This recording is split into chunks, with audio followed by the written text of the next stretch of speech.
Alright guys, this is a follow-up to the will the 79 Camaro make a good first car for a kid video, part 2. Because I've had a lot of kids comment on the video and be like, well, I'm going to buy one of these cars. I've had one that contacted me via Instagram. You know, you actually kind of local to me, was like, do you think this would be a good car for this price? And this, that, and the other. So we're going to go into more detail about this. First things first, save your money. Don't go and buy one of these things that's a piece of shit. Like, if I could go back and do it all over again, I would have saved my money for another year and found one that was a lot nicer than this car. Believe me, this is not that nice of a car. Looks good on video, looks good in pictures. See it in person, you'd be surprised. Kind of like the Street Outlaw guys. Went to PRI, Performance Racing Industry Show, seen Big Chief's car. Looked like shit in person, aka race car. That's number one. Save your money. Find one that someone's already done the interior in and had made it a nice place to be, and then you can do the race car stuff to it later. Secondly, even I had this, well, you know, I just want the car to look cool and run and drive. Okay. I don't understand that. I'd rather have the thing go fast than be super nice, but whatever. You're not gonna find a cheap car that runs and drives and looks cool and is everything you want. Like, so again, this goes back to the saving money thing. And even if you want just a stock car that looks really nice, you're not going to daily drive it. It's not going to be comfortable, like on a hot day, especially without a modern air conditioning system. Even if you buy an AC car that has AC in it, it's 40 years old. It's not going to work. And if it does work, it's not going to work good. That's the big thing. Even on a stock-ass, junk-ass motor, you're still going to have to buy expensive fuel for it, at least mid-grade, and it's going to suck it down because it's old. It's a piece of shit. It's inefficient. Ask me how I know. Like, my motor, I'd put regular fuel in it, and it would not be happy. I had to put at least mid-grade in it when I had the 355. And it didn't run worth shit. It was a freaking turd. And driving it wasn't fun because it was a freaking turd. It was ridiculous. The other thing is I told the kid's name's Mitch. I told him, like, save your money, find one for like 12 or 15 grand. Well, that's a lot of money. Well, here's the deal, Mitch, and everybody else that wants to do this. By the time you buy all the interior crap, and make the interior look good, and you replace all the trim, and you get the car painted, and leave everything underneath it alone, like the suspension, motor, and all that, you're going to have like 20 grand into it. Getting the car painted, and I'd say painted decently, and unless you know someone, or can get the buddy deal or something like that, 10 grand. Easy. 10 grand. Paint the car. Interior wise, I want to get pro car seats. That's $600 right there for the seats and the bracket. Then all the little shit is what nickels and dimes you. I bought, they had felt on them, and they held the window back against, they held the window in place. There was 3 of them. That was $70. Actually, with tax and everything, it was almost $80 for 3 little pieces of metal. It's freaking ridiculous. Now, I want to say, I don't want to discourage people, especially kids, from wanting to do an old car. That's fine. But get something, and don't make it your first car, unless you have something you can daily drive. And the second thing is, find one that's not rotted out. Unless you're a body guy, or you know a body guy, or you're buddies with a body guy, find a freaking nice one. And a nice one you're going to have to pay for. Next thing. These cars, in 1979, they made like 286,000. I'm not sure on the exact number. I have to look it up. Not going to. They made a shitload of them in 79. It was the highest production year for second gens ever. In 1978, they made a shitload of them. 1980 and 81, same thing. They made a shitload of them. There's probably almost 1 million of them that were made in that 4 or 5 year period.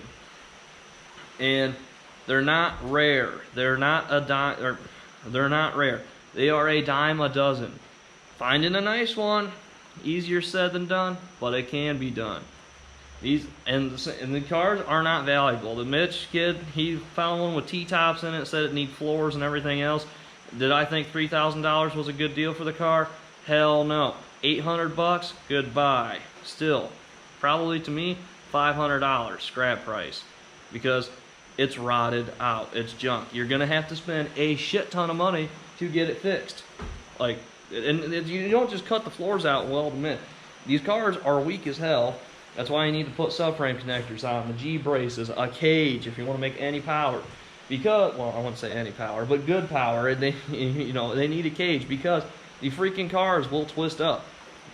This car, I didn't have subframe connectors on it. When you would hit a bump, you could feel the body shimmy and do all kinds of weird stuff. When you go over uneven surfaces, you would hear it moaning and groaning, and you could feel the body actually twisting.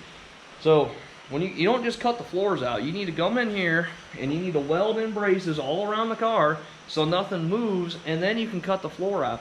So, and buying the floor panels is not that expensive. I think it's less than $1,000 for a full floor. Getting the labor to get it installed is going to be through the roof. You're going to have, you know, 3 times more than the freaking car's worth to get a damn floor put in a car. What else is there? Oh, 10 bolts. They came with 10 bolts. Automatic car, fine and dandy. Garrett has a 10 bolt in his car, runs mid-11s now. Been fine for him, except for when he welded a stock diff together because horsepower, Pontiac power, and it was a stock limited slip diff, and he welded all the clutches and everything together because it couldn't take it. So, anyways though, my 10 bolt down here. I got Mosier axles in it, 30 spline axles, Yukon gear differential, and some El Cheapo USA gears. Off-road guys said they hadn't been breaking them. I don't know what's wrong with it. I don't know if the housing's junk. It vibrates like hell going down the road. There's $1,000 freaking worth of parts in there. It got built by me and Garrett, had issues, that's fine. We didn't know what we were doing, first time ever doing a diff. Took as someone who knew what they were doing, a good friend of mine, and I do trust him. He set up his 9-inch for his 10-second race car, and he set up a 10 bolt for the same car, and then, you know, obviously had to upgrade because 7.5 10 bolt, not an 8.5 10 bolt.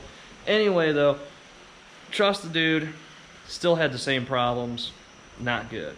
So here's where I'm at with it. I have a $3,000 9-inch on the way, and then I'm gonna put Caltrax on it and Calvert split monoleaf springs. That's $4 freaking grand in rear end alone. Then to make the car handle worth the shit up front, Pro Touring F bodies is like, I think Dave got some deal right now where you can get upper lower control arms, the springs, and you can get a pretty decent suspension kit for like $2 grand. But then there's still shit you need to add to it. A steering box, I don't know if that comes with a sway bar or not.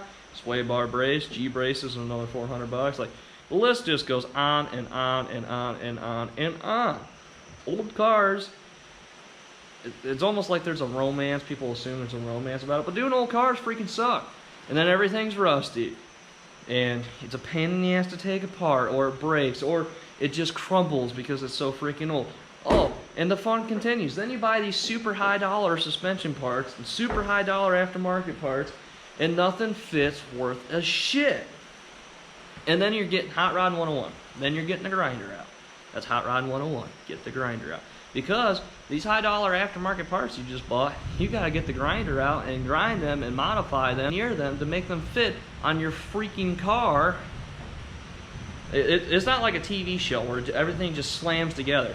That is the complete opposite. What they don't show you on the TV show is they probably spent 3 or 4 hours dicking around to make the shit fit. Motor mounts had these like metal tabs on it. What do we have to do? Had to slightly pull the motor out of the car, get the grinder in there, and grind on them tabs until the motor mount could slide over the tabs so we could bolt the freaking motor in. Me and Garrett spent, I don't know, probably 10 hours just trying to get the freaking motor to fit in there because of the damn tabs. And it was a real pain in the ass. So yeah, I'm not trying to discourage people, especially kids, from wanting to do an old car. What I'm trying to get across is find a nice one.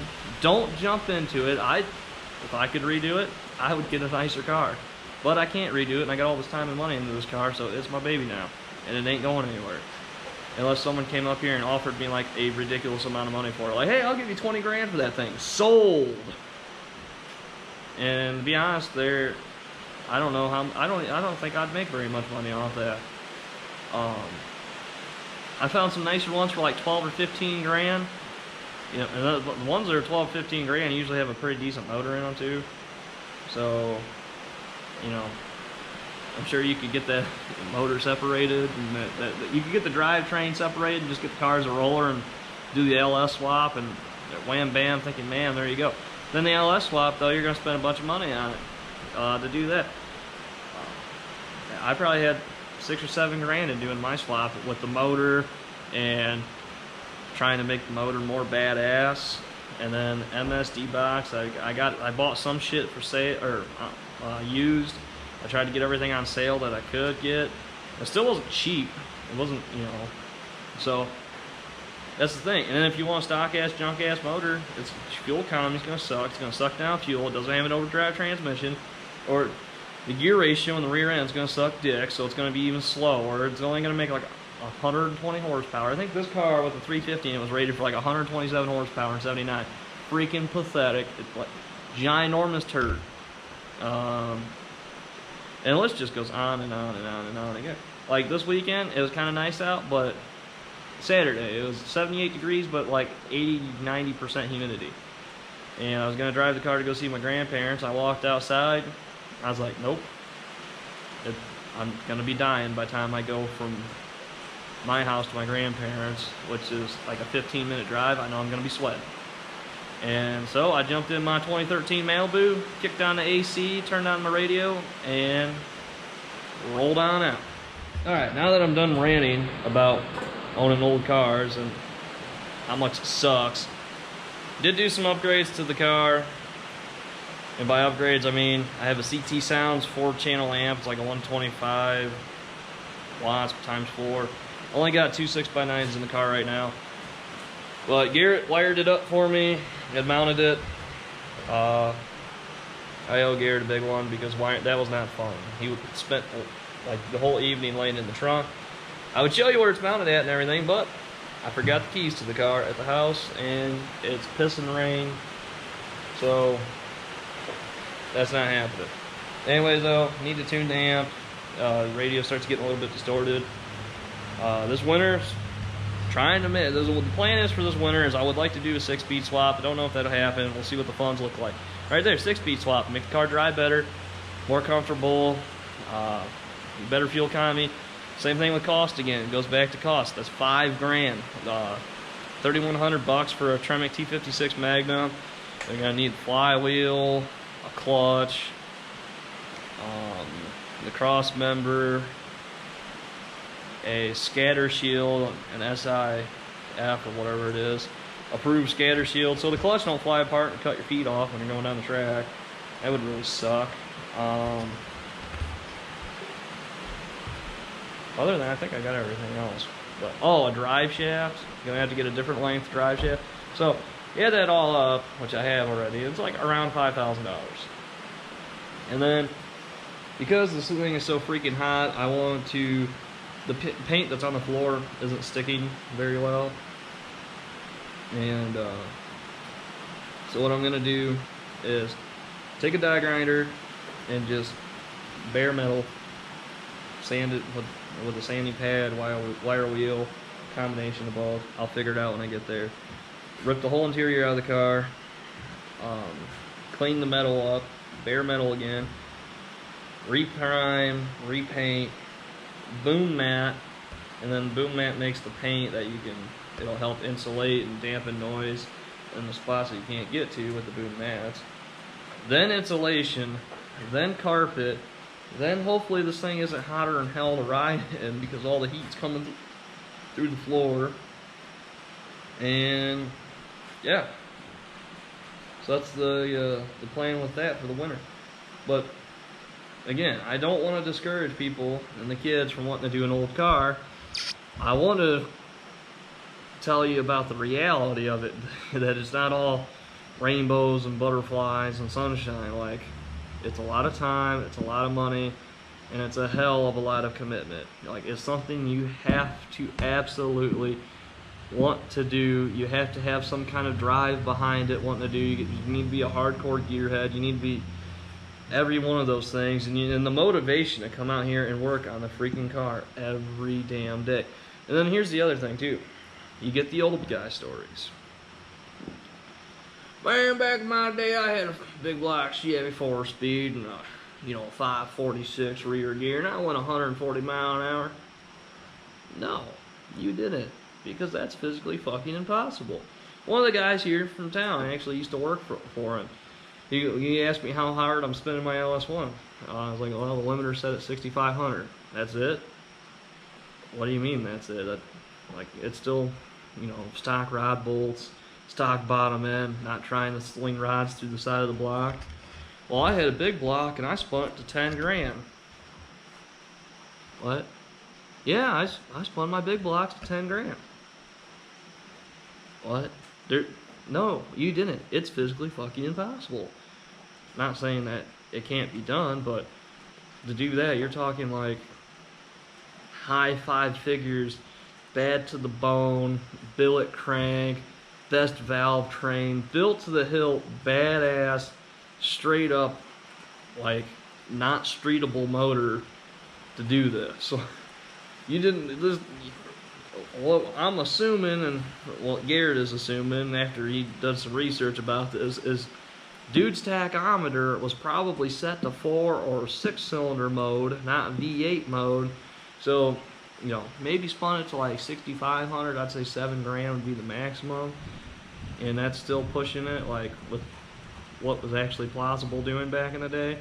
And it registered a lot higher because the tach signal was not accurate, or what was being displayed on the tachometer would not have been realistic.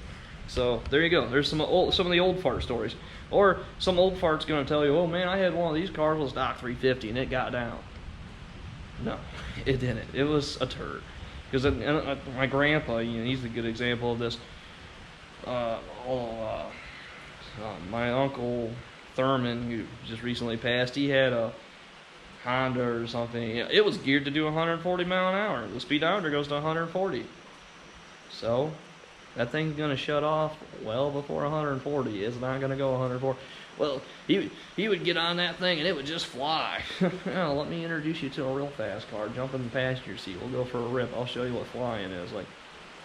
So you kids need to watch out for these old guy stories, because these old guys are full of shit. You'll figure that out real quick. But yeah, that's pretty much all I have for you. If you want to buy an old car, that's fine and dandy.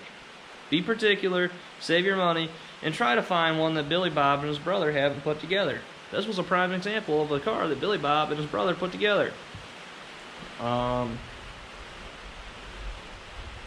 can't think of anything else, but as of this moment, but I'll think of something else, and I'll probably update you on it too.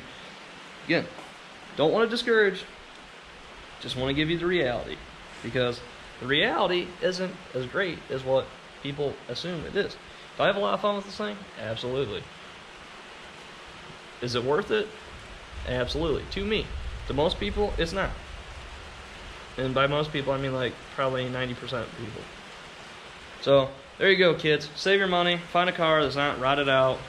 Find a, one that possibly has the interior and all that crap done in it, and, just don't jump in over your head. That's the big thing.